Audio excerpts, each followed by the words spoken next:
Hey, so today's my birthday, and what better day to talk about death than on a birthday? I do feel the conversation is trying to burst to the surface for good reason. Our lives are determined based on our relationship to death. The thinking mind cannot comprehend death. It is petrified of it, and it will do anything and everything it can to avoid it. To it is the end of all things. But my understanding is that we are spiritual beings having a human experience for this long. A little bit of time. And our souls are infinite. They're not bound by time or physicality or dimension. They're ever expanding, and they're always entertaining new experiences. And so when this body expires, we just go on to our next expression, our next experience. Everything is about, we've heard it, the journey, not the destination, right? But the harm comes when we are so bound by the grip of fear of dying, we never live. We are choosing activities and words and interpretations of reality based on our petrifying fear of dying. I remember I was flying in a small Cessna airplane from one tiny airport to a larger one, and this little tiny airplane was going through some big time turbulence, and the pilot came on board, said, "Everybody, please sit down, buckle up," and all the faces around the plane were getting pale, eyes wide, and even the flight attendants were like, "Okay, y'all." So they sat down, and we were being jacked all over the place like a blender.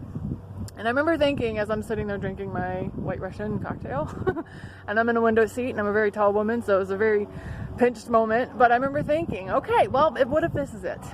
What if this is my last moment alive? I could kick and scream and punch and cry, which would do absolutely nothing to change the situation, or I can surrender and let go to the fact that this could be it. And really hoping it's quick and painless, but I had a moment in that time to reflect on my life. I don't want to die, but if this is it, okay. I've had a great run. I love people. They love me back. I feel like I've had some great experiences. I felt at peace with my experience at that moment. This was about 20 years ago. And I do feel that is a pivotal realization to come to, you guys. Because if we, in our minds, are letting that narrative of, oh no, death could be around every corner and we have to cheat death and avoid death, we are going to make unwise choices. We're going to give our power away. We're going to submiss and oftentimes even want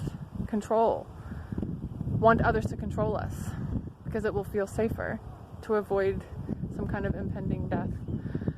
We'll barter, we'll compromise, we'll do things that mute our power. And when you remember that you are a spiritual being, you are infinite, you are divine, you are expansive, you are unlimited. When you let yourself remember that, worlds open up. New understandings of reality, new interpretations. We have new ideas. And we are impossible to control.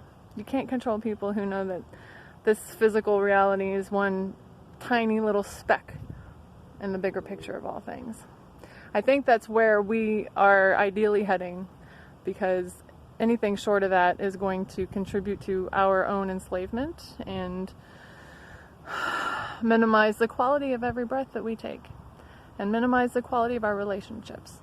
So my invitation is for you to remember your infinite potential and know that this world is to be explored, experienced with joy and childlike curiosity.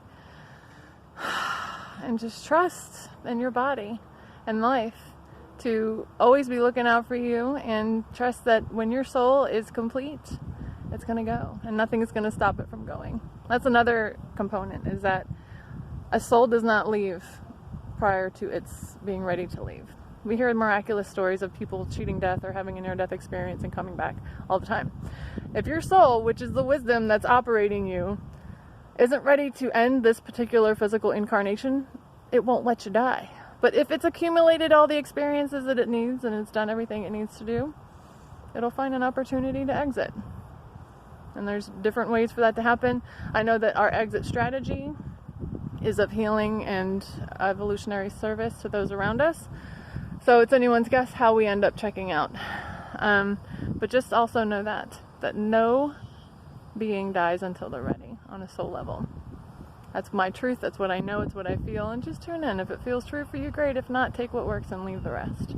But it feels very potent and valuable. And while I'm out here at this beautiful natural Florida landscape, I'm going to flip the camera and show you. No, I'm not. It won't let me do that. So I'm just going to spin it around. Enjoy it and enjoy your life.